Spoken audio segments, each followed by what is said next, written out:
Good day, everybody. Today we are going to discuss Benzer R2 locus experiment. Benzer, in the year of 1950, experimented with T4 bacteriophage. He took E. coli K12 strain for his experiment. He induced more than 2000 mutations in T4 bacteriophage and used these T4 bacteriophages to infect or E. coli K12.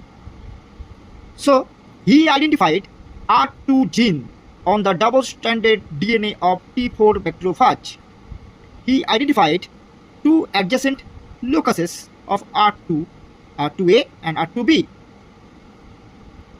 When he used R2A, R2B wild type, that means no mutation, bacteriophage to infect the E. coli K12, the lawn of E. coli K12 shows plaques after the infection.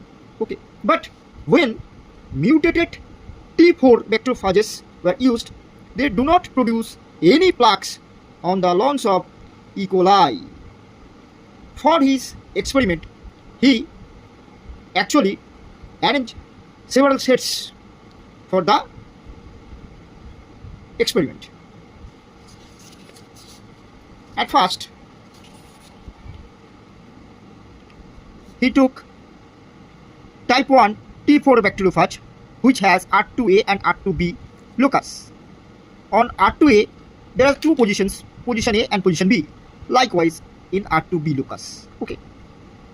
You can see that in type 1, position A of R2A has got mutation, but position B of R2A is normal. Okay. R2B, both positions are normal.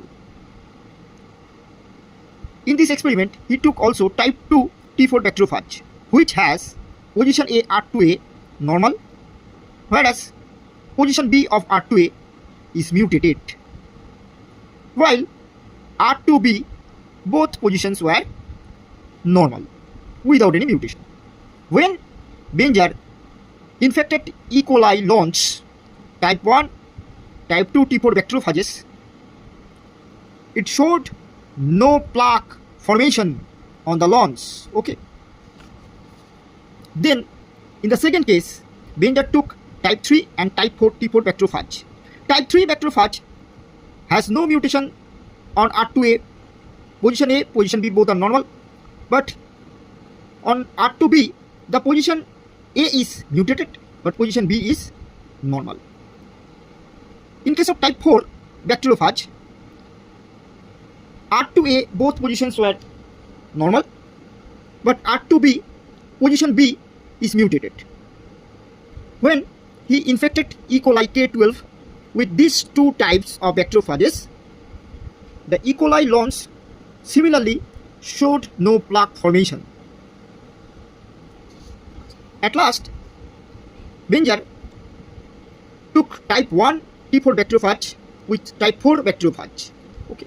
You know, type 1 bacteriophage has mutated R2A at position A, and type 4, it has mutated R2B at position B. Okay. When it took these two types to infect E. coli lawns, what happened? Surprisingly,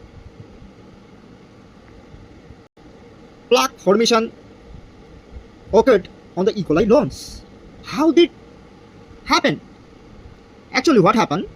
You know, this type 1 position A is mutated, but when type 4, you can see that type 4 position A is normal, wild type.